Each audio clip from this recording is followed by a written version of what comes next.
Hello there guys, welcome to my new video. In this video I shall speak the life past one and two presidents of the United States America. Natural skill set, an original thinker, natural leader from strong opinions, forcefulness in word and deed, inventiveness, courage, innate executive ability, with excessive one energy or negative application of one energy, overly assertive or aggressive domination, impulsiveness, egotistical, uncooperative. The life past one presidents, George Washington, Zachary Taylor, and William McKinley. The life past one served as extremely well, and no doubt was a great choice for our first president, George Washington. George Washington took office as the first United States president, acutely aware of the need to build an executive structure that could be a mold for future presidents. It was his to decide what was really meant by the term executive power in the Constitution, and to fix the place of the presidency in the government. He had to hold the new nation together, get the government working, and attract first-rate people to run it. Washington established the power of the president. It was his idea that the president was to represent all the people, placing the office above political parties and battles. He was to be the leader at home and in foreign affairs as well. He was to be a symbol of the people and of the nation. He was never to abuse his power, but he was never to fail to use the power that the people and the Constitution had entrusted to him. He had to set its finances in order, get its commerce going again, protect the frontiers against the Indians, and defend the nation against threats from Britain and Spain. Congress, under his leadership, established the first executive departments. With the aid of his cabinet and the Congress, Washington got the machinery of government going. A financial system was established that got the United States out of debt and enabled it to pay its way. The supremacy of federal law over state law was established. Peace was made with the Indians, and new lands in what was then the West were acquired, including the future states of Detroit and Chicago. 3 new states, Vermont, Kentucky, and Tennessee, were admitted to the Union. Clearly, this was a time when the original sought assertive leadership, will, and determination of a life past one president was absolutely essential. George Washington, in accepting this task, established himself as one of our greatest presidents. The life past two, natural skill set, a diplomat and arbitrator, master of tact and persuasion, sincerity, builder of consensus, spiritually influenced, extrovert, a gazer of facts, with excessive two energy or negative application of two energy, caught up in too much detail, limited failure to take action, shyness, lack of courage. The life past two presidents, John Adams, William Henry Harrison, Franklin Pierce, Calvin Coolidge, Herbert Hoover, Ronald Reagan, Bill Clinton, and now Barack Obama. The strength of the life past two in high office is surely their skills in diplomacy and their ability to persuade both the Congress and the American people Two masters of persuade with highly different agendas are found in recent presidential history. Ronald Reagan and Bill Clinton, and clearly our new president has attained his meteoric rise owing to his powerful skills in oratory and persuasion. Ronald Reagan. Early in Ronald Reagan's presidency, Congress passed his request for suits in tax and a number of government programs.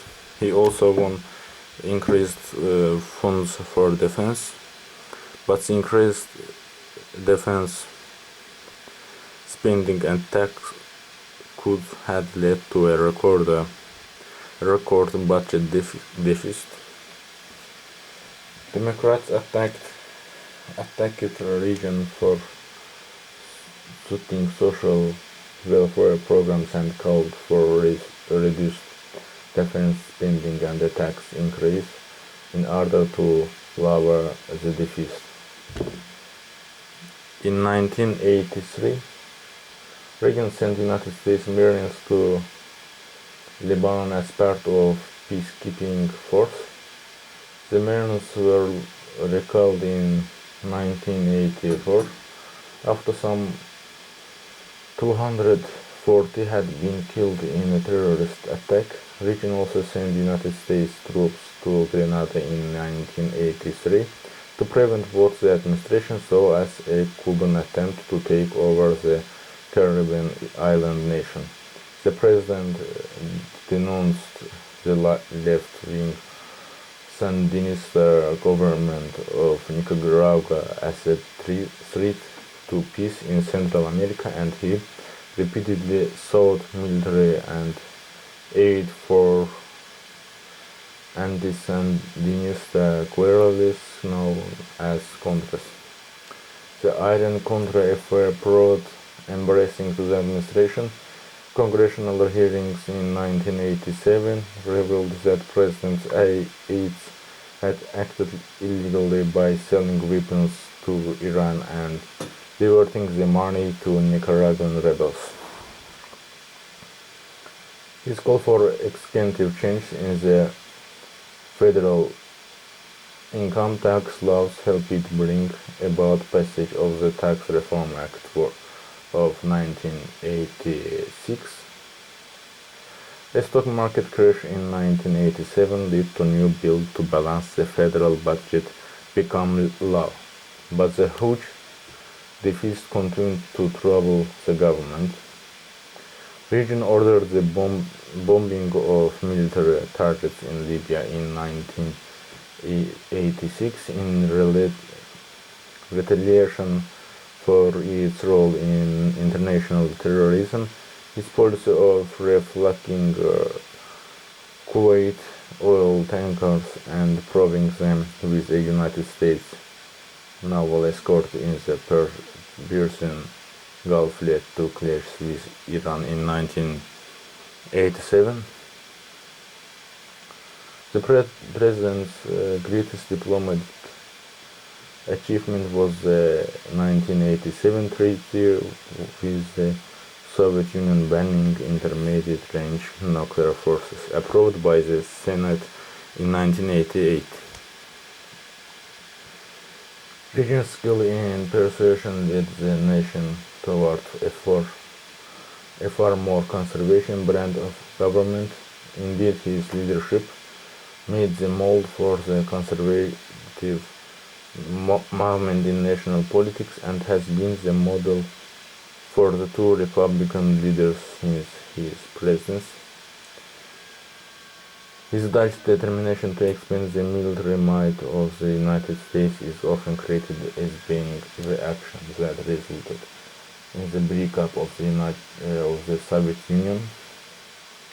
Despite the many problems of these troubled times, Ronald Reagan's ability to instill confidence in his leadership through convincing oratory was without equal in our history.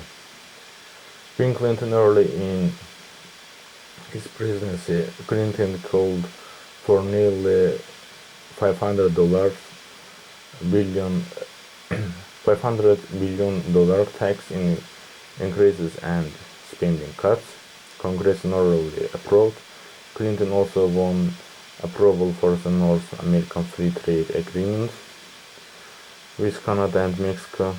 However, one of his top priorities, health reform, met with stiff opposition and he had to abandon the idea.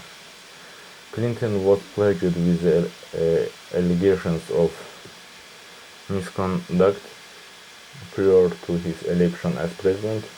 Months were spent on an investigation of his and his wife's involvement in the failed Whitewater Development Corporation and Arkansas real estate development firm. The other concerned charges of sexual harassment made by Paula Jones. These issues contributed to the Democratic Party's defeat in the 1994 midterm elections. In international matters, Clinton helped bring about an agreement between Israel and the Palestinian Liberation Organization concerning self-rule for Palestinians in the West Bank and Gaza Strip.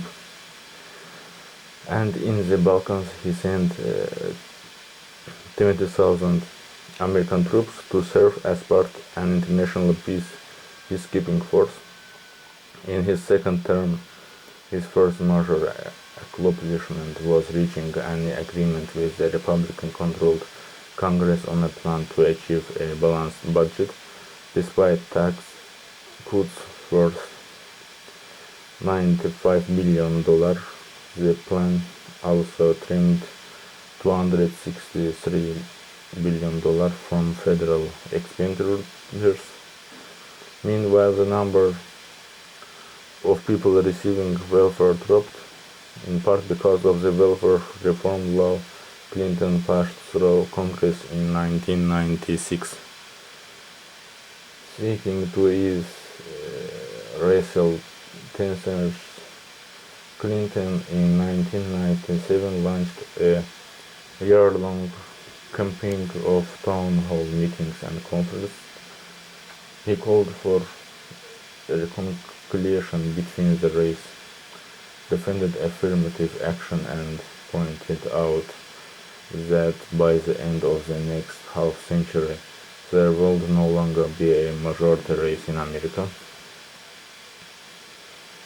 Soon after, another scandal disrupted Clinton's presidency. This controversy stemmed from charges that he had an improper relationship with Monica Lewinsky and then tried to cover it up. Independent counsel Kenneth Starr, who had been investigating the Whitewater case, launched an inquiry.